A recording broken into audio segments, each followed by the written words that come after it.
Hello, my name is Frank Christensen and I'm the coordinator of officials for IFAF in Europe. This is the 6th and last training tape on block below the waist. And today we're looking at situations with kicks and changes of possession. So we'll look at who can do what and when. And typically, as you know, with kicks and changes of possession, the rules are very clear on when you can block below the waist. But we'll have a look at some examples and see what's what. But before we get that far, let's have a look at the rule book and the MOFO to see what they have to say on this. In the rule book, we start with 232 by defining block below the waist. A block below the waist is a block in which the force of the initial contact is below the waist of an opponent who has one or both feet on the ground. When in question, the contact is below the waist. B. A blocker who makes contact above the waist and then slides below the waist has not blocked below the waist.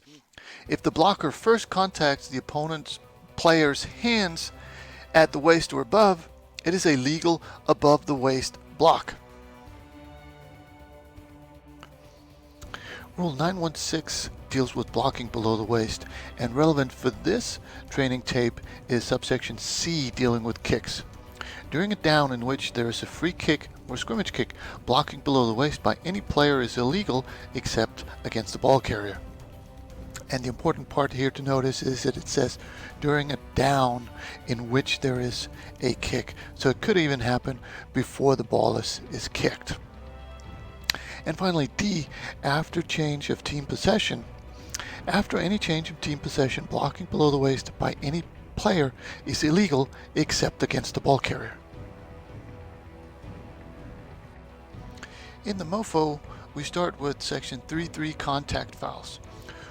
4 deals with blocking below the waist, and B says for the first 3 seconds after the snap, when in question, the ball has not left the tackle box. Thereafter, when in question, the ball has left the tackle box. And E goes on to say, remember that it is the direction related to the opponent's area of concentration, not the point of contact, that determines whether a block below the waist is directed from the front or not. And finally, when in doubt principles 45 says a block below the waist occurred before, not after, the ball left the tackle box. And that was the book. Now let's have a look at some game film.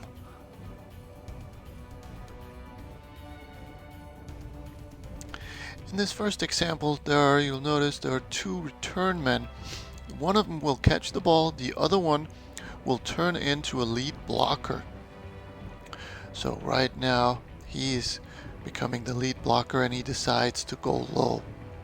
Now once we get this situation, the wing who calls it should be looking, the deep wing should be looking, I'm not sure the back judge should be looking out that far, but we certainly should have at least 2 sets of eyes on this, and I'm glad we got one.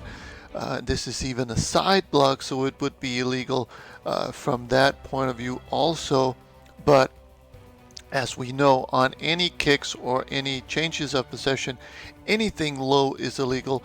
So this certainly is an illegal low block, and good job by the wing to catch this.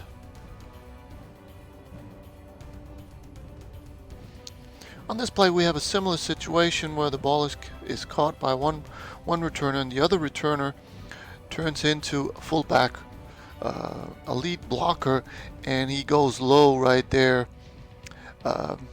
Very obvious, most likely also from the side, just based on the way the guy goes flying. But again, called by the wing, so good job by the wing to focus in the right area, also called by a couple of the deep guys. So well done, and we'll have a look at this play also from the end zone camera.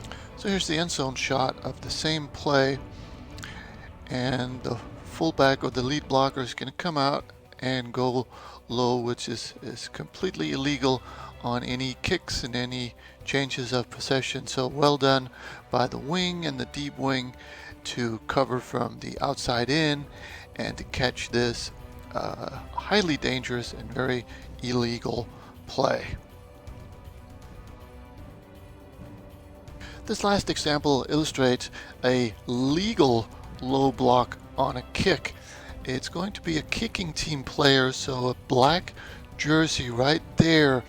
The black jersey actually ends up blocking, so K33 ends up blocking green 77 below the waist. But this is in an attempt to get to green number 2, the returner number 2. So once you're trying to get to the ball or the ball carrier, you can block low. So this is a legal, this is an unusual situation where with a legal low block on a kickoff. And that was the training tape. I hope you found something you can use on the field.